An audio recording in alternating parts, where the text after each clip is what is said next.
il ne faut pas simplement l'envisager par rapport aux gains immédiats que nous chiffrerons, nous additionnerons et dès demain, peut-être le document circulera et vous rendrez compte sur ce qui a déjà été fait.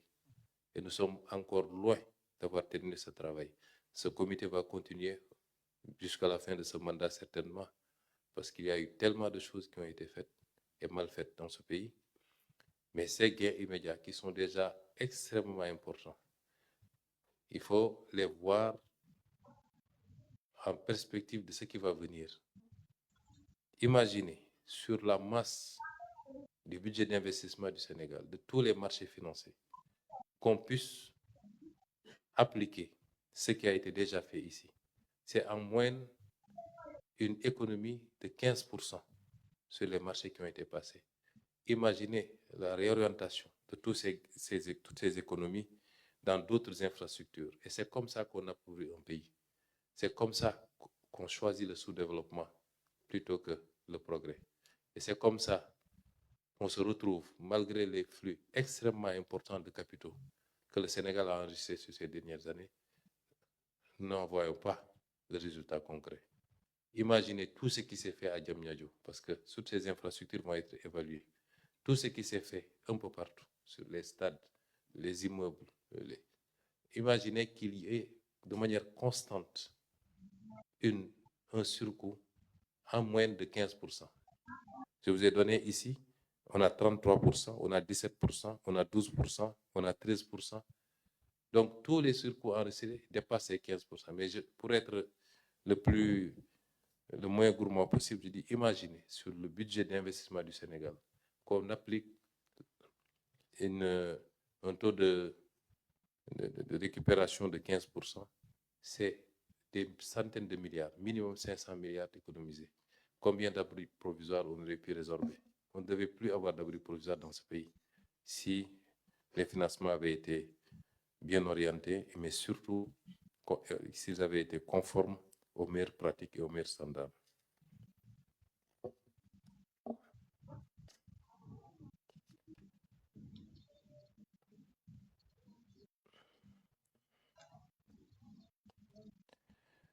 Et toujours dans ce cadre, nous avons travaillé dans d'autres secteurs comme les télécommunications. Je terminerai peut-être par ça parce que je donnerai au ministre lui-même le soin de faire des précisions ou de développer cet aspect. Également sur la gestion du patrimoine de l'État. Et M. le directeur général de la SOGEPA aura 10 minutes peut-être pour présenter cet aspect. Nous avons travaillé également dans le secteur de l'hydraulique. Je vous ai cité parmi les premières conventions qui ont été revues, figure celui du contrat pour l'usine de dessalement d'eau. Ça a pu poser un peu de problème, mais avec nos partenaires, les discussions sont faites. Ce contrat a été signé après l'élection présidentielle. J'étais avec le président de la République à l'hôtel Azalaï et on avait convoqué un des ministres du régime sortant pour qu'il vienne nous trouver. C'était après l'élection et avant la prestation de serment. Et ce ministre est venu nous trouver à l'hôtel. Il s'est excusé de son retard en disant que j'étais au palais parce qu'il fallait rapidement signer le contrat de l'usine de dessalement. Je dis, mais comment vous pouvez continuer à signer des contrats alors que votre pouvoir est arrivé, a atteint sa date de péremption? Et nous avons rapidement regardé ce contrat. Le président a pris la décision de rapporter le décret.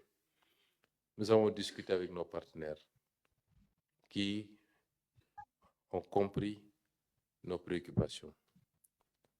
Et la procédure a été redressée et mise en conformité avec les lois et règlements. L'effort de soutenabilité de l'État est passé de 17,5 milliards par an pour la première phase et 35 milliards par an pour la deuxième phase, contre 20 milliards et 40 milliards dans le contrat initial. Et le prix de l'eau dessalée, qui était fixé à 427 francs mètre cube, est revenu à 389 francs mètre cube. La capacité de production des 2 centrales solaires sera portée désormais à 300 MW contre 150 MW dans le premier contrat, soit le double. La production supplémentaire sera revendue à la Sénélec au prix de 18 francs CFA le kilowattheure. Aujourd'hui, la Sénélec n'achète pas à moins de, monsieur le ministre, 80 francs ou 70 francs.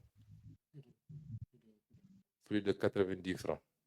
Et dans la négociation, nous avons pu obtenir que le surplus généré sur les 300 MW soit revendu à la Sénélec à seulement 18 francs le kilowattheure, ce qui permettrait de baisser le prix de l'eau dessalée et de générer des gains au profit de la Sénélec.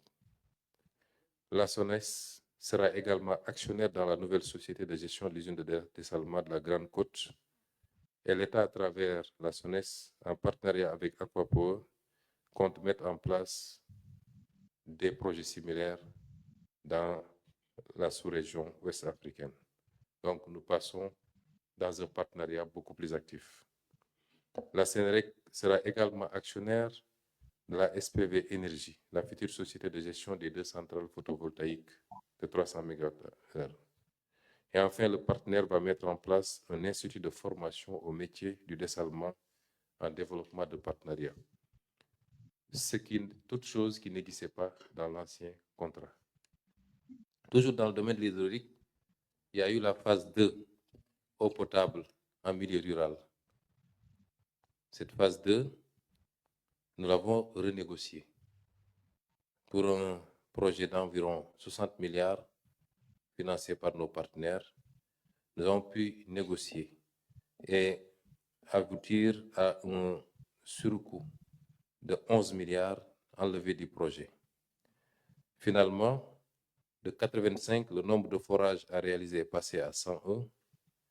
Des localités comme les îles du Saloum, les îles de la Casamance, le département de Médina Yoro Foulah, le Ferlo et Kédougou vont ainsi voir leur dotation augmenter. Ce projet, je l'avais lancé à Fastouré le 3 février 2025.